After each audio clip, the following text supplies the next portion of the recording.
UP हाँ, की class 4 की स्कूल में पढ़ाई जाने वाली किताब है ये।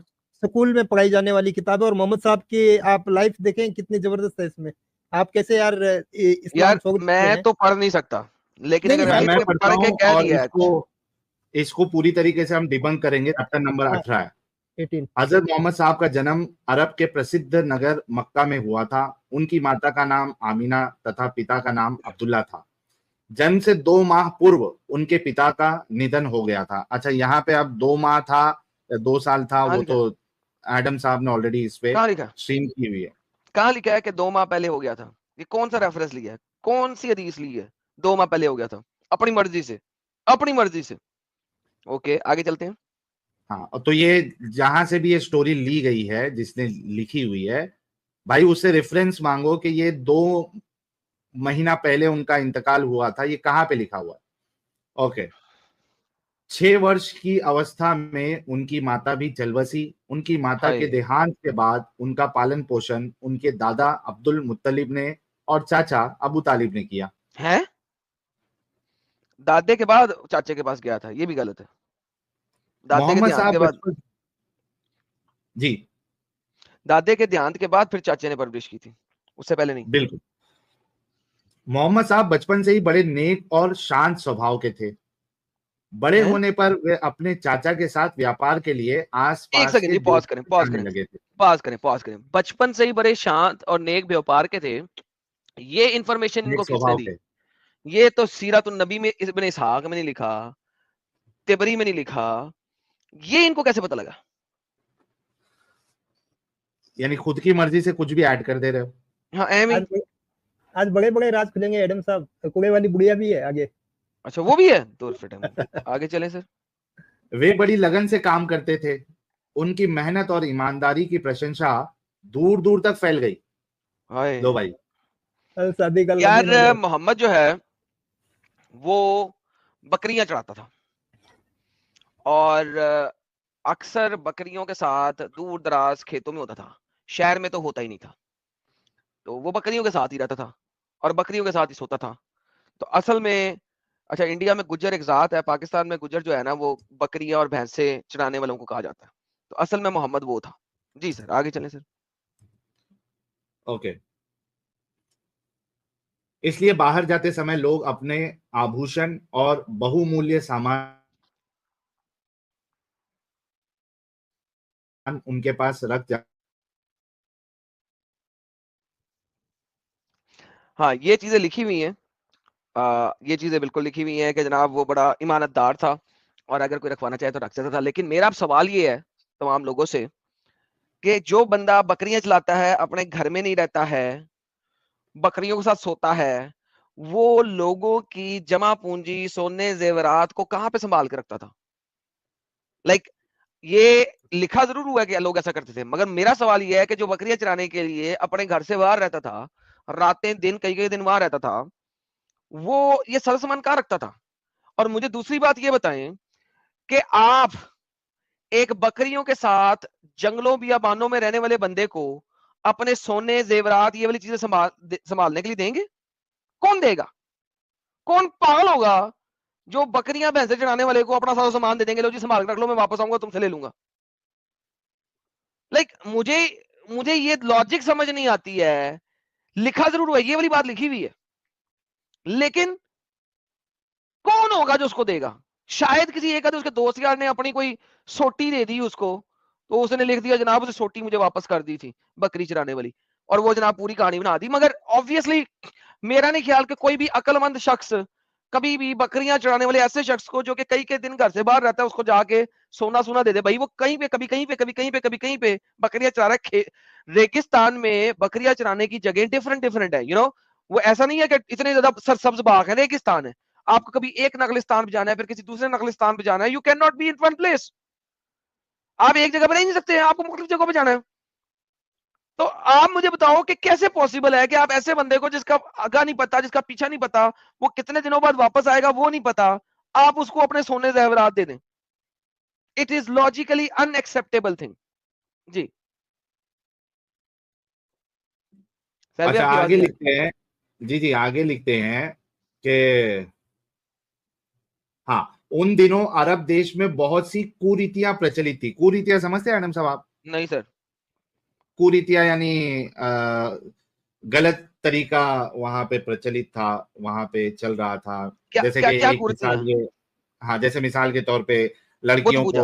जिंदा नहीं दफना नहीं, देते थे। कुर्तियां तो बुत पूजा है इस्लाम में सर। तो यानी ये हाँ, कह रहे हैं कि हिंदुस्तान में सारी कुर्तियां हैं। सबसे बड़ी जो कुर्तियां थी वहां पे, वो तो बुत पूजा थी। और क्या था? इन्होंने क्या एग्जांपल दिया कुर्तियों की? सलसल जरा पढ़ के बताइएगा। अच्छा, नहीं आगे वो नहीं लिखा है, लेकिन वो नहीं कुरीतियां, लिखा। नहीं नहीं, अरब बोल रहे हैं निवासी, रॉन्ग प्रैक्टिस, बताए ना कुरीतियां मतलब आगे। रॉन्ग ये प्रैक्टिस। जो बात, हाँ ये बातें बता रहे हैं, इल प्रैक्टिस क्या क्या चल रही थी। हम्म।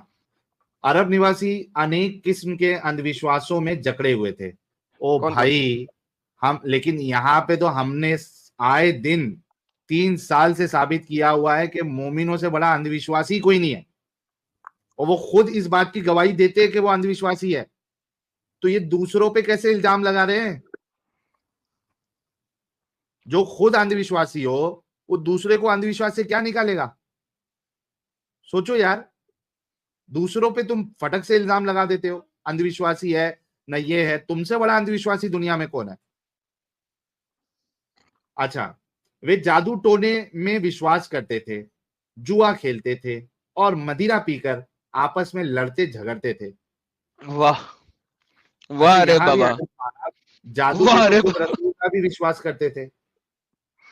जादू इनके पे उलमा मोहम्मद ने भी विश्वास बाकायदा करते था। लिखा है कि जादू हक है। और अगर जादू जो है, ये पिछला वाला लफ्ज क्या था? जादू जादू लफ्ज टोना, टोना, बता। नहीं, जादू टोना पीछे लफ्ज क्या लिखा होता है? गंदे कामों के लिए लफ्ज क्या लिखा है? कुरीतियां। कुरीतियां। हाँ। अगर जादू टोना कुर्तियां हैं साहिल साहब, now we have a bigger problem. हाँ। And the bigger problem is कि मोहम्मद फिर बजाते खुद कुर्तियों पे बिलीव करता। मोहम्मद खुद कुर्तियों पे अमल कर रहा था और कुर्तियां उसके ऊपर चल गई थी और जादू पर हक हो गया था। साहिल साहब, ये तो डबल गेम खराब हो गई साहिल साहब। डबल गेम है ना, ये तो बिल्कुल डबल गेम है। जादू टोने, जादू पे तो खुद रसूलुल्लाह जो है वो ईमान रखते थे, तो उनमें और फिर बाकी लोगों में क्या फर्क है? आप उसको ऐसे क्यों बता रहे हो जैसे रसूलुल्लाह इन अंधविश्वासों पे नहीं मानते थे? यार कितना धोखा दोगे यार, कितना धोखा दोगे लोगों को। और तुम ये इसको बच्चों के पढ़ने के लिए तुमने किताबों में डाल दिया है, इतना बड़ा झूठ। अच्छा, अच्छा, मदिरा पीकर, मदिरा तो वो लोग भी पी रहे थे इस्लाम लाने के बाद भी, सहाबा लोग। ये कोई मदिरा नई बात तो दबा नहीं थी। के मदिरा पी रहे थे। हाँ। मदिरा दबा पान के तो ये लोग मदिरा। भी कर रहे थे। या छोटी छोटी खुदाया बातों पर तेरी अकड़ ऐसी। दिखाते और एक दूसरे के प्राणों के प्यासे हो जाते। ये सेम चीज इनके अंदर भी थी। छोटी छोटी बात में ये खुद भी तलवार निकाल देते थे। मोहम्मद निकाल देता था। एग्जैक्टली exactly, इनके लिए बहुत नॉर्मल बात थी तलवार निकाल देना। ये दूसरों पे क्यों इल्जाम लगा रहे हैं यार? अच्छा, ऊंची ऊंची दरों पर सूद पर पैसा उधार देते थे। इन बुराइयों को देखकर मोहम्मद साहब को बहुत दुख होता था। लो भाई, हाय, मोहम्मद साहब ये इन बुराइयों को देख के मोहम्मद को दुख होता है, ये क्या लिखा हुआ है? कब दुख हुआ? रसूलुल्लाह के सहाबा पी रहे, जादू में वो लोग विश्वास कर रहे हैं, दुख कब हो रहा था उनको? यार अच्छा, ये इंडिया की किताब है यार। हाँ ना भाई। अभी आगे चलें, देखें, मजा जबरदस्त है। यार ये एक सेकंड यार, इंडिया वालों, अपना नाम इस्लामिक रिपब्लिक ऑफ इंडिया रख लो। सीरियसली, ये किताब देख के पाकिस्तान की जरूरत नहीं है, लाइक है ही नहीं। अपना नाम रख लो Islamic republic of India, seriously speaking. और यूपी के जो मोदी, नहीं क्या नाम है यूपी के, कौन है यार वो? योगी जी, योगी जी। योगी। योगी। मोदी के, ओके सॉरी यार, मेरा जो है टंग ट्विस्ट हो रही है इस वक्त। कि यूपी के योगी जी को बताओ कि भाईजान यूपी का नाम जो है ना, आप पंजाब रख ले, यूपी ना रहने दे। जरूरत ही नहीं है भाई। अगर ये चीजें आप अपने सिलेबस में पढ़ा रहे हैं तो यूपी क्यों रखा हुआ नाम भाई? एमी यानी एमी, अपनी मर्जी से सारा कुछ, कहानी ते कहानी। मोहम्मद को अच्छा करके दिखा दो, वही हिंदू जो ये किताबें पढ़ेंगे बाद में बड़े होके हमारे पास आके लड़ने आ जाते हैं, नहीं जी आप जो है ना बड़ा गलत काम करें, क्योंकि वो इस टाइप की डंगर किताबें पढ़ते हैं जिनमें इस टाइप की बकवासें लिखी हुई हैं। अच्छा, फिर आप ये जो कहते हैं कि जी यासीन, हमारी बच्चियां जो हैं वो इस्लाम कबूल कर लेती है, लव जिहाद हो रहा है। लव जिहाद क्यों नहीं होगा? ऐसी किताबें पढ़ के लव जिहाद नहीं होगा तो और क्या होगा? फिर तुसी रोंदे हो बहुत लव जिहाद ये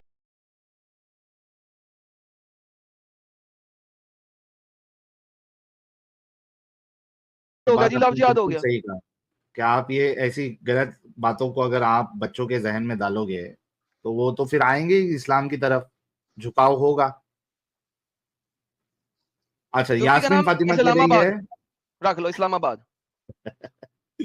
यास्मीन फातिमा कह रही है साहिल झूठा, नबी सल्लल्लाहु अलैहि वसल्लम जादू को बुरा मानते थे। भाई बात यहाँ बुरा और अच्छा मानने की नहीं है, जो लिखा हुआ है वो कह रहे हैं कि ये अंधविश्वास में मुब्तला थे और जादू टोने में विश्वास करते थे, बात ये है। तो इनमें और रसूलुल्लाह में क्या डिफरेंस था? रसूलुल्लाह खुद जादू में विश्वास रखते थे, बात ये कही जा रही है। अच्छा मानते थे, बुरा मानते थे, इस पे हम बहस नहीं कर रहे हैं। एक सेकंड, इसका मैसेज वापस लाएं। हे लिसन, उनमें कौन थी यार, ये कौन थी? यास्मीन फातिमा। यास्मीन यास्मीन। फातिमा। यास्मीन, अगर मैं तो कुरान से दिखाऊं कि अल्लाह के 2 फरिश्तों ने इस दुनिया के ऊपर आके जादू सिखाया इंसानों को, तो क्या करोगी? हाय हाय हाय हाय हाय। अगर जादू टोना गलत है तो अल्लाह के फरिश्ते जो होते हैं वो अल्लाह की मर्जी के बगैर कुछ नहीं करते, वो कठपुतली हैं। अल्लाह के 2 फरिश्तों ने अगर इस दुनिया में आकर जादू सिखाया है तो दूर ही फिटे मुंह फिर। यार कम ऑन यार, तुम लोगों को अंब का पता नहीं, अपना कुरान तुम लोगों ने पढ़ा नहीं और यहाँ पे आगे आर करना शुरू कर देते हो।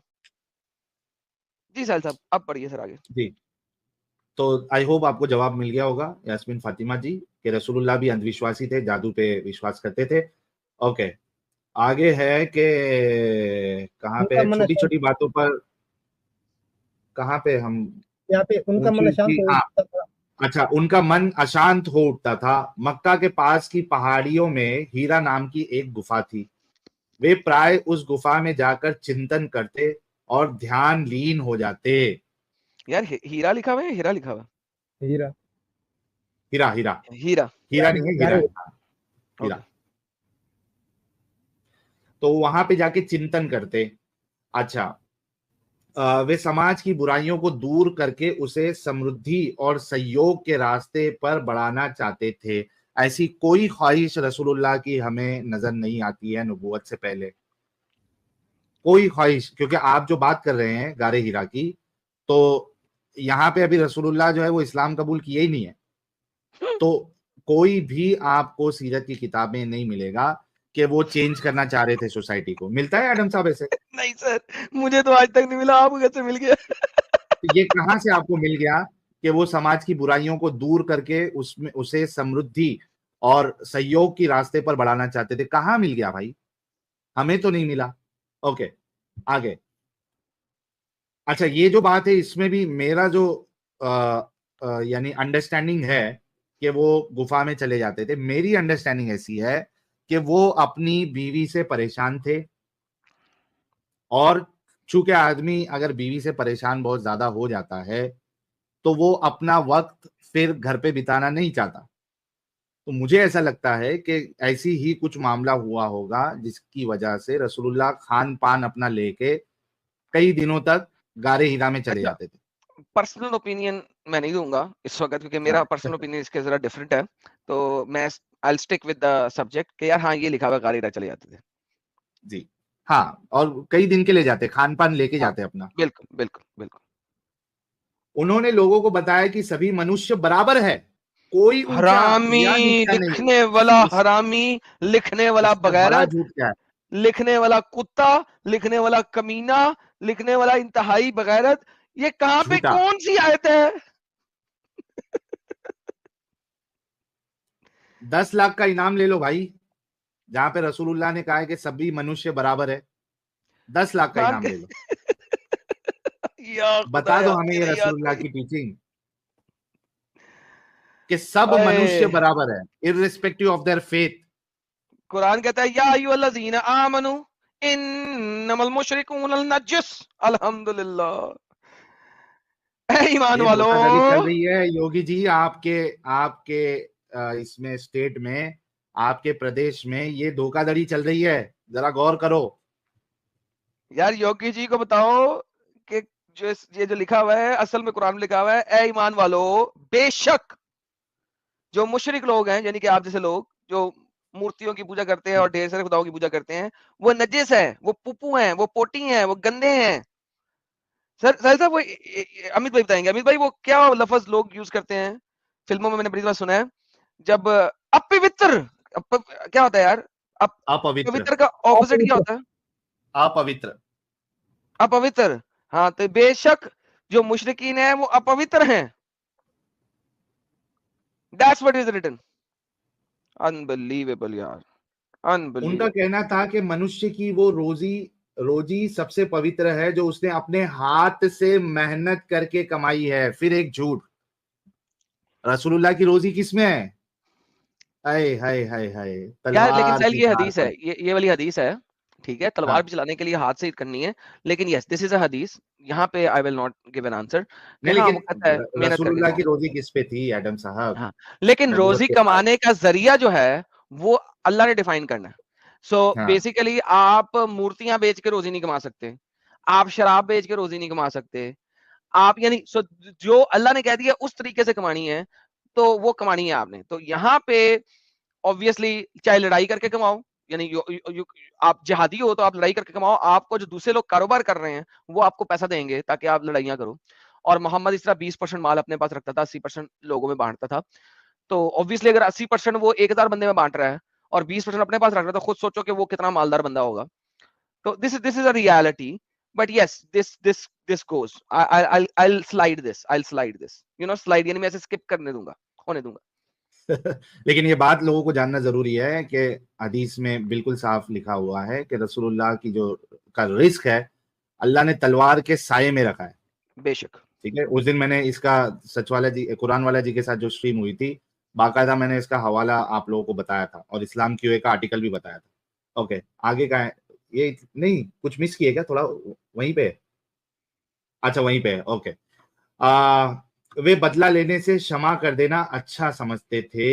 ओ भैंस की तो कुरान की आयत कहती है आंख के बदले आंख, नाक के बदले नाक, कान के बदले कान, चपेड़ के बदले चपेड़, कसून के बदले कसून। आगे चलें सर। किसास वाली आयत। बल्कि कितनी सारी हदीस मिल जाएगी, यहाँ पे हमने डिस्कस भी किया उस दिन। कुरान वाला जी ने भी एक लंबी लिस्ट बताई थी। रसूलुल्लाह ये कह के उकसाते थे कि कौन है जो मुझे इस शख्स से निजात दिलाएगा, ये अल्लाह हाय और रसूल का दुश्मन है।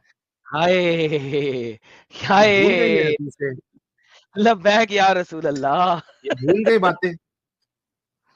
ये अल्लाह और हाय, उसके रसूल का दुश्मन है। कौन है जो मुझे इससे निजात दिलाएगा? काब बिन इंसान को अशरफ। तो छोड़ो, इंसान को तो छोड़ो, टेम्पल्स और काबे को भी नहीं छोड़ा। हाय, अब वो क्या तकलीफ दे रहे थे अल्लाह और उसके रसूल को? काबतुल यमीनिया जो है वो अल्लाह और उसके रसूल को क्या तकलीफ दे रहा था? यही स्टेटमेंट मारा था ना अल्लाह के रसूल, बेशक। कौन है जो मुझे इससे निजात दिलाएगा? आप माफ करने की बात करते हो, कितना झूठ लिखोगे? ओके, वे कहते थे कि पड़ोसी को कष्ट देने वाला आदमी कभी जन्नत में नहीं जा सकता। मगर पड़ोसी को मुसलमान होना जरूरी है। उन्होंने कहा कि आदमी को अपनी आमदनी का कुछ हिस्सा गरीबों की मदद में लगाना चाहिए। अगर ज़कात की आ, बात हो रही है तो वो सिर्फ मुसलमान को ही जाएगा। ये जेनेरिक स्टेटमेंट एब्सोल्युटली रॉन्ग है, कहीं नहीं ऐसा है। हाँ। बिल्कुल, ये कहीं ऐसा नहीं है, ये जेनेरिकली रॉन्ग दू, स्टेटमेंट है। दूसरों की अमानत की रक्षा करनी चाहिए। चलो, ये ये ठीक है। हदीस में मिल जाता है। आपने अमानत में खयानत नहीं करना चाहिए। ठीक है। अच्छा, इसके बाद वाले स्टेटमेंट पे मैं बोल बोल के थक चुका हूं। मैं 5 लाख का इनाम देना चाहूंगा अगर कोई मुझे साबित कर दे कि अल्लाह या रसूलुल्लाह ये कह रहे हो। लिखा हुआ है सभी धर्मों का आदर करना चाहिए। भैंस मैं की 5 लाख का मैं ये चैलेंज देता हूं कि एक सही हदीस या कुरान की आयत बता दे जहां अल्लाह या उसके रसूल कह रहे हो कि सभी धर्मों का आदर करो, सम्मान करो, यार रिस्पेक्ट करो। ये दिखा दो, मैं मटन खाना छोड़ दूंगा। और मैं 5 लाख दे रहा हूं। मैं ये मटन खाना दुनिया छोड़ का दूंगा, मेरा सबसे बड़ा फेवरेट। झूठ है। रसूलुल्लाह की तरह मुझे भी दस्ती का गोश्त बड़ा पसंद है और चांपों का गोश्त बड़ा पसंद है। मैं लैम्प की दस्ती और चांपे खाना बंद कर दूंगा, और बताओ यार। लेके आ जाओ यार, कोई लेके आ जाओ, आज तक ये स्टेटमेंट कोई लेके नहीं आया। अच्छा, सूदखोरी नहीं करनी चाहिए, हाँ ये बुरी है, आदतें जैसे शराब पीना, जुआ खेलना आदि से दूर रहना चाहिए। ठीक है, ये ठीक है। आगे। लेकिन साहिल भाई आपने देखा है, अभी तो पूरा पैराग्राफ पढ़ा है, यानी कि जैसा कि मैं कहता था कि ये लोग 20, अभी जो हमने पढ़ा उसमें 10% सच है मुश्किल, और बाकी 90% झूठ है। तो यानी this is how stupid it is यार। यार यूपी, यूपी जो है, ये मुझे बड़ा दुख हो रहा है यार ये बात सुन के। मैं यूपी को बड़ा सेक्युलर देश समझता था, यानी कि स्टेट समझता था, मगर मुझे अब बहुत दुख हो रहा है यूपी पे। I am very sad. क्या करें, इसी वजह से तो ये बहुत अच्छा किया अमित साहब ये लेके आए, और इसको हम अलग से डालेंगे। आप लोगों की जिम्मेदारी है, जरा पहुंचाइए यार, योगी जी तक पहुंचाइए। और ये यूपी के जितने भी लड़कियां लव जिहाद में आ रही हैं, मेरा मतलब है इसका सारा सेहरा योगी जी की तरफ जाता है, एब्सोल्युटली। जो मेरी इस बात से इख्तलाफ करता करता रहे, लेकिन इसका सेहरा योगी जी की तरफ जाता है, क्योंकि वो इतने अरसे से वहां पे मिनिस्टर हैं, और अगर वो इन चीजों को नहीं हटा सके तो भाई ये सारा सेहरा उनकी तरफ जाता है। कोई भी लड़की अगर लव जिहाद में फंसती है, तो उसमें किसी हद तक योगी जी का हाथ है कि उन्होंने इस चीज को वहां से रिमूव नहीं कराया। जिस किसी ने डाला उसका मुझे पता नहीं है, लेकिन योगी साहब इतने अरसे से वहां पर हैं और उन्होंने इसको रिमूव नहीं कराया, तो ये योगी जी के सर पे है। जितने भी लव जिहाद होते हैं यूपी की लड़कियों के साथ, योगी जी का उसके अंदर हाथ है, उनके हाथ लव जिहादियों के साथ रंगे में। ये मेरा क्लेम है, चाहे योगी जी मेरे सामने आके भी क्यों ना कह लें। नहीं, ये पहुंचाना चाहिए योगी जी तक, एंड आई एम श्योर कि अगर योगी जी तक ये बात पहुंचेगी तो वो जरूर इस पे एक्शन लेंगे। देखते हैं, आप लोगों की जिम्मेदारी है। इसको मैं अलग से ट्विटर पे भी डाल दूंगा, और यूट्यूब पे भी हम ये वीडियो अलग से डाल के इसको वायरल करो, ताकि ये झूठ जो है इसको हटाया जाए। अच्छा, आगे बढ़ते हैं। आरंभ में मक्का वालों को मोहम्मद साहब की बातें पसंद ना आई, वे उन्हें, भाई ये भी एक झूठ है, आधी बात है। पसंद नहीं, असल आगे सेंटेंस में पूरा करें, पूरा करें जरा। पसंद नहीं आई अच्छा, एंड वे उन्हें तरह तरह के कष्ट देने लगे। अच्छा, उन्होंने तो कहा था भाई हम तेरे दिन को भी एक्सेप्ट कर लेते हैं, तू हमारे वाले को भी एक्सेप्ट कर ले। ठीक है, इसी के ऊपर तो एक कुल नाज़िल हुआ था, और मोहम्मद ने कहा था नहीं, मैं तुम्हारे मबूदों की परस्तिश नहीं करूंगा, ना तुम मेरे मबूद की परस्तिश करो। ला आबिदू मा ताबिदून। देखिए यार साहिल भाई, देखिए कितनी जबरदस्त बात है कि उन्होंने तो कह दिया था यार हम तेरे दिन को भी मान लेते हैं, तू हमारे को भी एक्सेप्टेंस दे दे। और ये कह रहे हैं जी, नहीं, मोहम्मद कहता था नहीं, तुम सारे अपने दीन छोड़ो और सिर्फ मेरे वाले को मानो। फिर उन्होंने कहा था भाई फिर तुम्हारे साथ बायकॉट है। कष्ट क्या दिए भाई, बायकॉट कर दिया। भाई जब तुम कह रहे हो नहीं भाई तुम सब ही गलत हो, मैं ही ठीक हूँ, और मेरे वाले क्यों मानो, तो भाई ये तो फिर गलत बात है साहब। आई डोंट नो मैं क्या कहूँ यार इसके बारे में। नहीं, इसमें और एक चीज मैं ऐड कर दूं एडम साहब, ये जो लिखा है कि आरंभ में मक्का वालों को मोहम्मद साहब की बातें पसंद नहीं आई, मोहम्मद साहब की बातों से उनको कोई प्रॉब्लम नहीं था, उनके दीन से कोई प्रॉब्लम नहीं था। उनको प्रॉब्लम ये था कि मोहम्मद साहब जो है वो उनके माबूदों को गालियां देते थे।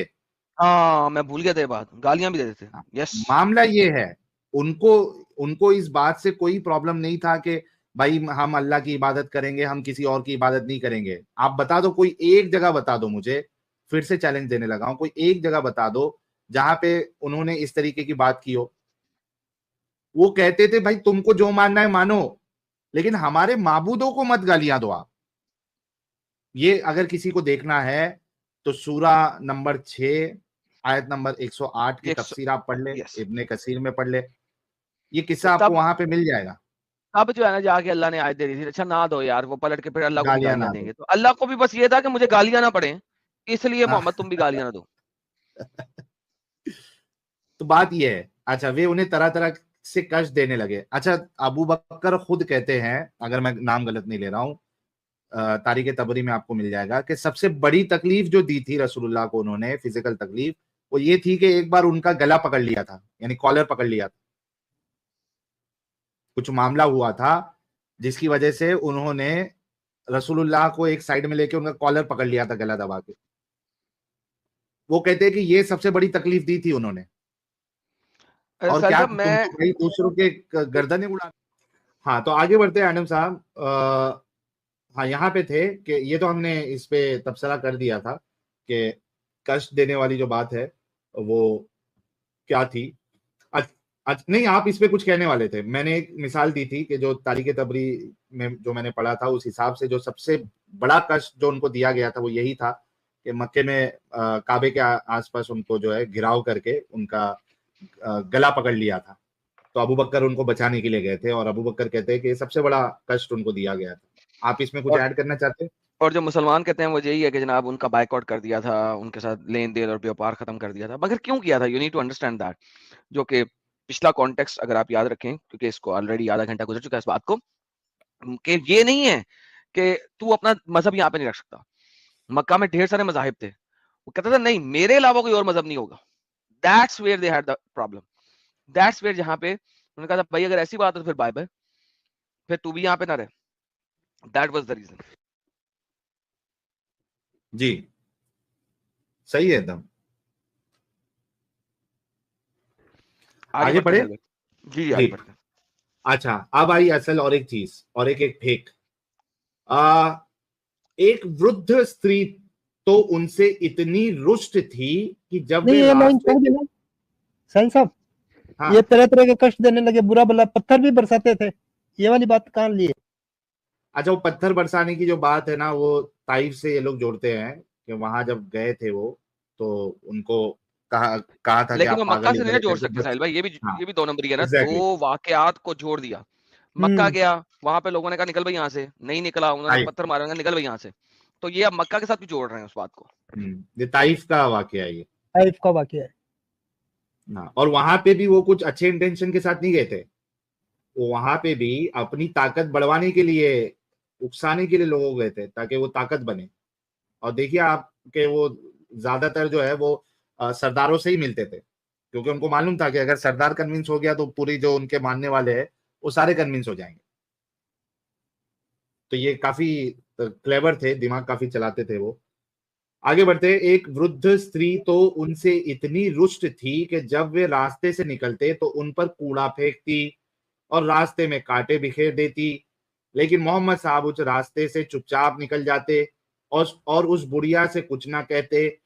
एक दिन वे उसी रास्ते से जा रहे थे तो ना उन पर कूड़ा फेंका गया और ना कांटे ही बिखरे गए। उन्होंने पड़ोसियों से पूछा तो मालूम हुआ कि वो स्त्री बीमार है। मोहम्मद साहब उसका हाल पूछने गए। इस बात का उस स्त्री पर अच्छा प्रभाव पड़ा और उनका बहुत आदर करने लगी। अब या हमको तो सिर्फ कचरा कूड़ा फेंकने वाली बात हमारे सामने आती थी, अब इसमें कांटे भी जोड़ दिया गया है। मोहम्मद नंगे पैर ही चलता था ना, उसे कांटों से तकलीफ होनी थी। यार ऊपर से ये बुढ़िया साली अभी तक किताबों में अभी तक मौजूद है। ये पाकिस्तानी किताबों में है, मैं समझता हूँ। ये इंडियन हिंदी किताबों में कैसे पहुंच गई मुझे पता नहीं लगा। यानी धोखा कमाल देखो है। यार, कितना धोखा, बाप रे बाप। कूड़े वाली बुढ़िया यहाँ भी आ गई। और उसके साथ कूड़े के साथ कांटा भी इन लोग ने ऐड कर दिया। आडम साहब अभी तक जो भी हमको कूड़े वाली बुढ़िया की कहानी सुनाते थे, उन्होंने कांटा ऐड नहीं किया था कि कांटे भी डालती थी वो। और यहाँ पे बुढ़िया नहीं है, यहाँ पे तो औरत है। दोबारा से पढ़िएगा। भविष्य नहीं, ये है विश्व। ना वृद्ध, वृद्ध स्त्री मतलब बूढ़ी औरत। अच्छा वृद्ध, मैं क्या शायद गुस्से वाली। अच्छा वृद्ध मीन्स बूढ़ी। बूढ़ी। ओके। तो ये भी चैलेंज है यार, कब से चैलेंज फेंका हुआ है, इसकी कोई हदीस बता दो हमें, सही हदीस दे दो ताकि पता चले। अच्छा, मक्का वाले के विरोध के बाद भी मोहम्मद साहब बराबर उपदेश देते रहे। मक्का वालों का विरोध बढ़ता ही गया और मोहम्मद साहब ने समझ लिया कि अब उनका यहाँ रहना कठिन है। अतः उन्होंने मदीना जाने का निश्चय किया। उन्होंने अपने पास रखी हुई दूसरों की धरोहर को अपने चचेरे भाई हजरत अली को सौंप दिया और उनको ये समझाया, लोगों को उनकी धरोहर लौटाकर तुम भी मदीना चले आना। अच्छा कौन अब सी दौड़ मोहम्मद लौटा रहा था? जो लोगों ने उनके पास रखे थे अमानत, किसने रखी थी? तो अब लिखा ये भी हुआ है कहानी है। मेरे ख्याल से, ये देखें, तारीख तबरीज़ में भी ये लिखा हुआ तारीख है। तिबरी के अंदर एक कोटेशन है जिसका कोई रेफरेंस नहीं है। असल में वो तारीख तिबरी ये भी लिखता है कि लोगों को पता ना लगे कि मोहम्मद चला गया है और अली उससे मुशाबत रखता था, इस वजह से अली को लिटा के गया था कि लोग ये हम्म, समझे मोहम्मद इधर ही है। तो ये गेम डाली थी उसने। हाँ, यार बहुत बड़ी गेम है यार इनके अंदर। गेम ही गेम भरी हुई है। अब मोहम्मद साहब अपने मित्र अबू बकर के साथ मदीना की ओर चल दिए। वे पहले शहर के बाहर एक गुफा में रुके मक्का वाले जब उनके घर में घुसे तो मोहम्मद साहब वहां ना मिले। वे ढूंढते ढूंढते शहर के बाहर गुफा की ओर चले। देखा लोगों देखा को देखा अपनी देखा देखा देखा हाँ देखा मोहम्मद साहब को ढूंढ क्यों रहे थे फिर मक्का वाले? हाँ क्यों ढूंढ रहे थे भाई? जब जब ऐसा कोई मसला नहीं था, ढूंढ क्यों रहे थे? मोहम्मद क्या चोरी करके निकला था, ये बताओ। मारने के मक्का लिए वाले क्यों ढूंढ ढूंढ रहे रहे थे थे? ना वो, मारने के लिए ढूंढ मारने रहे के थे ढूंढ ना। रहे थे। लो 13 साल से तो मारा नहीं उसको, हम्म। आखिरी एक दिन में मारना था। अच्छा रात को अली सोया हुआ है, मक्का वाले देखा अली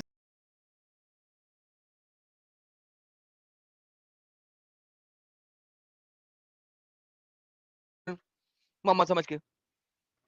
यार देखो ना साहिल भाई, ये गेम है, ये वाली गेम मुझे आज तक समझ नहीं लग सकी। ये वाली गेम कि ऐसी क्या रीजन थी कि 13 साल के बाद मक्का वाले उसको मारना चाह रहे थे और वो अली को अपनी जगह पे लिटा के गया था कि मक्का वाले अगर आए तो लगे उनको कि मोहम्मद यहीं पे सोया हुआ। ना ये गेम अगर कोई मुझे समझा दे तो बात बनती है कि 13 साल के बाद क्यों मारने की कोशिश करनी थी। 13 साल तो कत्ल करने की कोशिश नहीं की, जब मोहम्मद धड़ल्ले से फिर रहा है और उसका अपना चचा जो है जिसके हाथ टूट जाए अल्लाह ने बददुआएं दी थी, अबू लहब, वो उसके पीछे जाता हुआ उसे गालियां दे रहा है और कह रहा है झूठे खुदा को पुकार रहा है, तब तो किसी ने कत्ल नहीं किया मोहम्मद को। ये 13 साल बाद मोहम्मद को कत्ल करने की जरूरत क्यों पेश आई इन्हें? What was the difference now? किसी मुसलमान के पास जवाब नहीं है इस चीज का। जाओ चैलेंज है मुझे। वाह, लो भाई चैलेंज भी आ गया है। कोई मोमिन जो है वो अगर मैडम साहब को गलत साबित करना चाहता है तो जुड़ जाइए। अच्छा, आगे बढ़ते हैं। लोगों को अपनी ओर आते देखकर अबू बकर घबराए, मगर मोहम्मद साहब ने कहा, अबू बकर घबराओ नहीं, खुदा हमारे साथ है, वो हमारी रक्षा करेगा। कहा जाता है कि उसी समय मकड़ी ने गुफा के मुंह पर जाला बूंद दिया। तो मोहम्मद साहब के विरोधी उन्हें ढूंढते ढूंढते गुफा के पास पहुंचे। तब उन्होंने गुफा के द्वार पर मकड़ी का जाला तना हुआ पाया। इससे उन्होंने समझा कि गुफा में कोई नहीं है। वे इसमें कहानी आगे में बढ़ हेर गए फेर है, और मोहम्मद साहब को ना पा सके। इस कहानी में भी हेर फेर है। ये कहानी में हेर फेर क्या है कि ये किसी भी ऑथेंटिक चेन पे वैसी नहीं है। एक चेन है जो आती है, यस आई नो आती है, लेकिन अब प्रॉब्लम ये है कि कहानी चोरी का माल है। जूइश क्या कहते हैं सर, वो क्या है यार, रबाई। रबाई, जूइश रबाई की जो है तालमूद, हम्म। उसकी एक और सब कैटेगरी होती है। उसके अंदर एक कहानी लिखी हुई है अपोक्रिफा अकाउंट में, जो कि वर्ड ऑफ माउथ की कहानी होती है, यानी कि एडिशनल वर्ड ऑफ माउथ, लोगों को एक्साइट करने के लिए, लोगों को मजीद यानी वो देने के लिए, कि डेविड जो था, दाऊद जो था, वो जा रहा था और उसके पीछे फौजें थी और वो भाग रहा था और बच रहा था शिकस्त खाने के बाद एक लड़ाई में। वो एक गार के अंदर छुपा और गार के बाद मकड़ी ने जाला बोल दिया।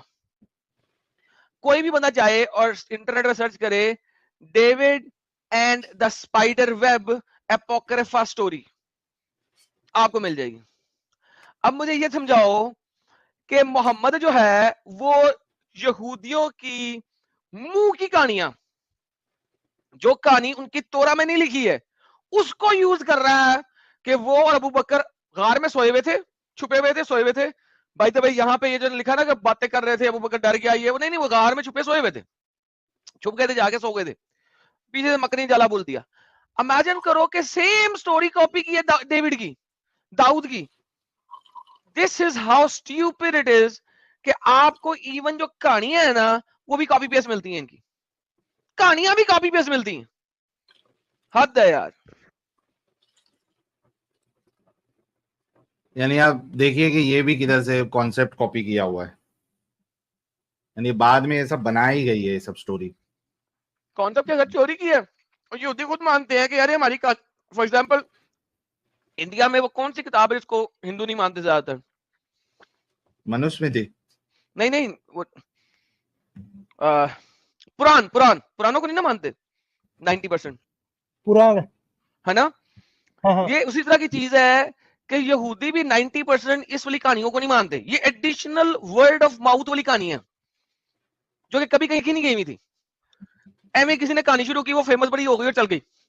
ये that kind of word of mouth वाली कहानी कि डेविड गार में छुपा बाहर, यानी उस टाइप की कहानी को पकड़ लिया इन्होंने और मोहम्मद के साथ अटैच कर दिया साल भाई।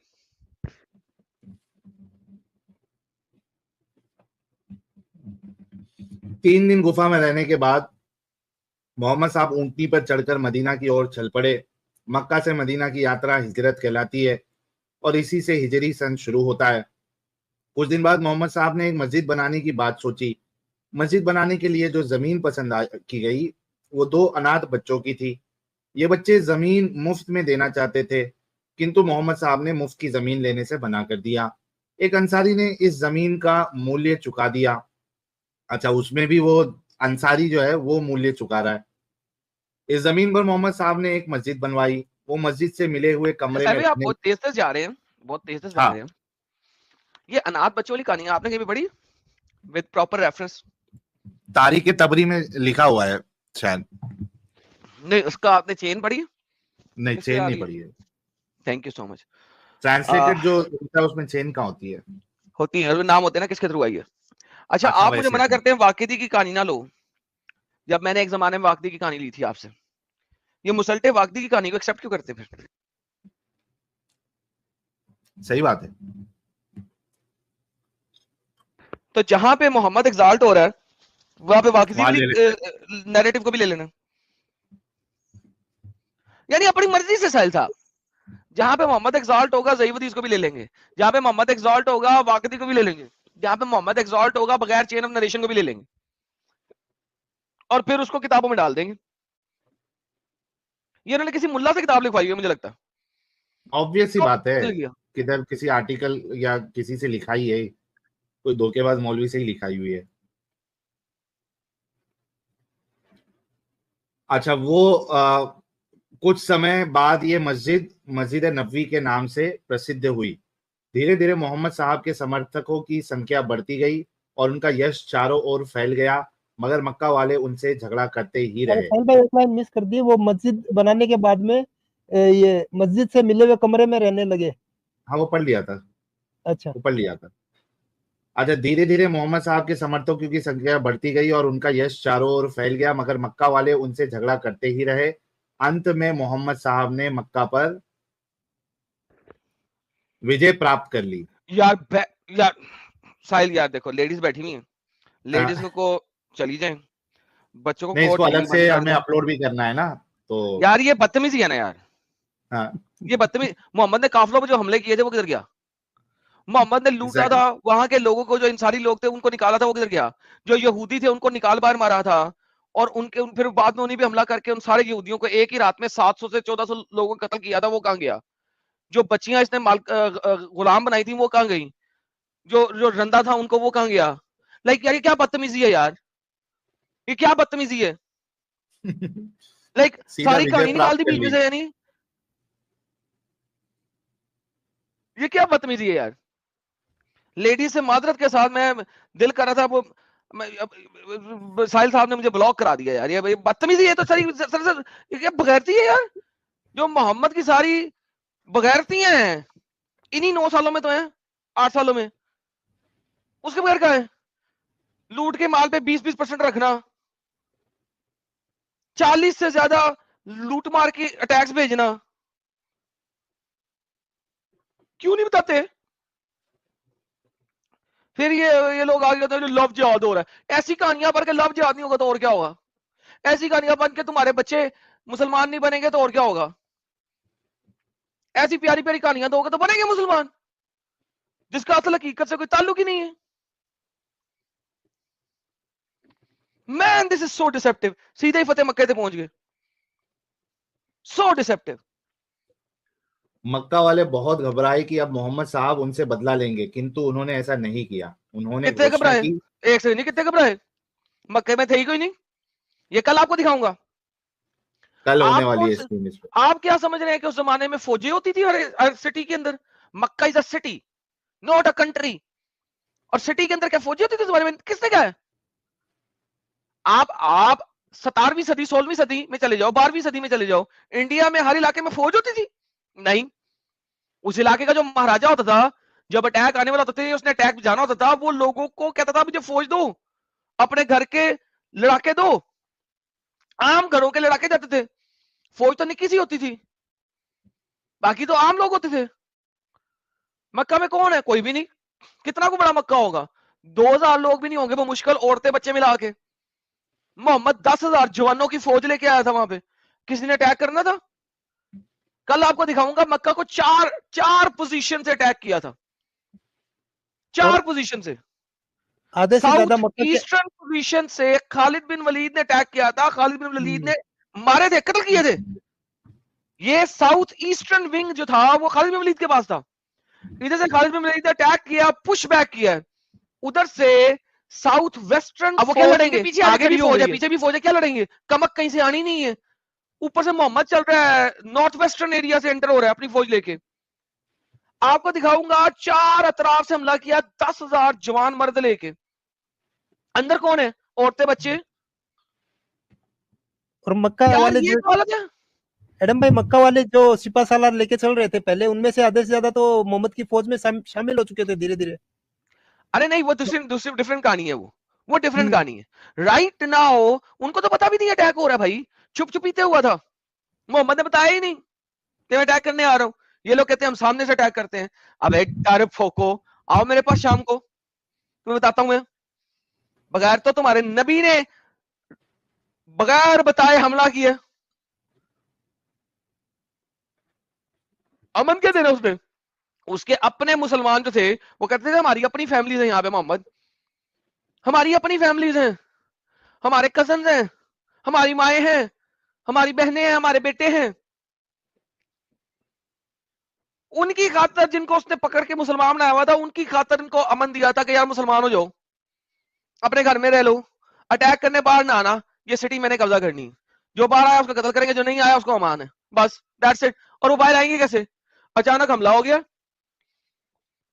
तलवारें है नहीं, खुला मैदान है नहीं, गलियों में कितनी को लड़ाई लड़ लेंगे, और आगे से पीछे से ऊपर से नीचे चारों साइड से अटैक किया उसने, तो कहां से करेंगे? मजबूर हो गए थे। ये स्ट्रेटेजी थी जंग की, शातिर तरीन इंसान था मोहम्मद जंगी स्ट्रेटेजी में। जूलियस सीजर के बाद अगर मैंने किसी शख्स को वॉरफेयर के अंदर शातिर देखा है तो मोहम्मद है। ओल्डर वॉरफेयर के अंदर, ओल्डर वॉरफेयर के अंदर जूलियस सीजर के पास किसी और में इतनी शातिराना हरकतें नहीं की, और इस वजह से मैं कहता हूं कि मोहम्मद ने जूलियस सीजर को बहुत अच्छी स्टडी किया होगा। मोहम्मद की हर बैटल को आप जूलियस सीजर की बैटल, यूरोपियन बैटल के साथ कंपेयर कर सकते हैं। You will find the remnants of the battles of Julius Caesar into Muhammad's battles so very easily. That's what he was. फर्क क्या है? वहां पे उसने खंदक नहीं खोली थी, क्योंकि उस जमाने में खंदक नहीं होती थी। वहां पे उसने लकड़ियों के वो बनाए थे, नेज़े नुमा चीजें खड़ी की थी ताकि उसके ऊपर से छलांग ना मार सके। और फिर वहां पे भी एक जगह से छलांग मार के घुड़सवार आए थे, आय हाय हाय हाय, यहां पे खंदक बना दी और छलांग मार के आ गए। वहां पे उसने जब ये काम किया तो खाने पीने की कमी हो गई थी, लोग भूखे नंगे काम कर रहे थे, टाइम नहीं था। यहां पे क्या हुआ है? भूखे नंगे काम कर रहे थे, पेट पे पत्थर बांध रहे थे, खंदक खोद रहे थे। आपको एक एक बैटल की रेमिनेंस नजर आएगी जूलियस सीजर की बैटल से। European battles of Julius Caesar पढ़ ले आप, you'll see the remnants। क्या यार बकवास है, 2 तो नंबर। कहते हैं कि उन्होंने घोषणा की, मक्का वालों डरो नहीं, मैं किसी से बदला लेने नहीं आया हूं, मैं उन सबको माफ करता हूं जिन्होंने मेरे साथियों और संबंधियों को मार डाला और मुझे मारना चाहा। मक्का एक और वालों बगैर थी, रास्ते एक और पर बगैर चलो। थी। उसने तो बोला था इन 14 बंदों को कत्ल कर दो, चाहे ये काबे के पर्दे के पीछे भी छुपे हों। पीछे भी लिहाजा बदला तो उसने लिया था। जो जिनसे बदला लेना था उनके बारे में उन्होंने कहा था even if you find them behind the curtains of Kaaba, वहीं पे मार दो। तो यार बदला तो उसने लिया। उसने कहा जो अटैक करने नहीं आएगा अपने घर में रहे, वो बच गए। लेकिन ये 14 बंदे जहां मिले मार दो। वो होता है ना, सांप जहां मिले मार दो, क्योंकि डस लेगा। नहीं, इंडिया में तो आप लोग सांप को भी नहीं मारते आप लोग। हमारे पाकिस्तान की कहावत है ये कि सांप जहां मिले मार दो, क्यों? कि डस लेगा, ठीक है। मगर आप देखो ये 14 बंदों के बारे में कहता है जहां मिले मार दो, काबे के पर्दे के पीछे छुपे में तो भी मार दे। दिखाऊंगा शाम को आपको फतेह मक्का की स्ट्रीम में। मोहम्मद साहब के इस व्यवहार का मक्का वालों पर बहुत असर पड़ा। उन्होंने मोहम्मद साहब से क्षमा मांगी और प्रार्थना की कि आप अब यहीं रहे। मोहम्मद साहब ने कहा, आज मैं तुम लोगों से बहुत खुश हूँ। ये क्या है यार, ये क्या बच्चों की कहानी है? आपने अटैक कर लिया, अब आप यही रहे हमारे हुक्मरान बन के, हमारे जो सारे मंदिर है वो आप तोड़ दे, हमारा सारा कुछ तोड़ दे, हम आपसे बड़े खुश हैं, थैंक यू, आपने अटैक किया फाइनली हम पे, हाय हम बड़े खुश हैं। ये क्या हो रहा है यार? आज मैं तुम लोगों से बहुत खुश हूं, परंतु जिन लोगों ने संकट में मेरा साथ दिया था मैं उन्हें कैसे छोड़ दूं। वैसे मैं हज करने हर साल मक्का आता रहूंगा। ये कहकर मोहम्मद साहब मदीना लौट गए और वहीं रहने लगे। अबे जब ये उनका देहांत हुआ ये कौन सी मोहम्मद की हदीस है ये? ये कौन सी सीरत की किताब से ली है, कौन सी हदीस से ली? वो ये कित्थों लेता है उन्होंने? यार ये मौलवी का मुलाहिद के चपेड़ मार के इसका दो दांतरा निकाल दूंगा, साले कहाँ से ले रहा तू? 2 तो नंबर आगे इंसान। आगे कहते हैं कि जब उनका देहांत हुआ तो उनकी कब्र मस्जिद से सटे हुए उसी कमरे में बनाई गई जिसमें वे रहते थे। हाँ ये तो मोहम्मद ये फाइनल ये वाली बात सही है। उसके बॉडी से इतनी बो आ रही थी, वो उसको जन्नतुल बकी भी नहीं लेके गए। उन्होंने कहा नबी जो है ना जहां होते वहीं दफना देते थे, दफना दो। कीड़े पड़ गए इसकी मोहम्मद बॉडी में। मोहम्मद साहब का के संदेश हदीस की किताबों में संकलित है। ईश्वर इसमें एक से है और वो इसमें से एकता को कुछ भी पसंद संकलित करता है। नहीं है बाय द वे। हजरत मोहम्मद। तो यार देखो, ये है झूठ जो कि बच्चों को पढ़ाया जा रहा है।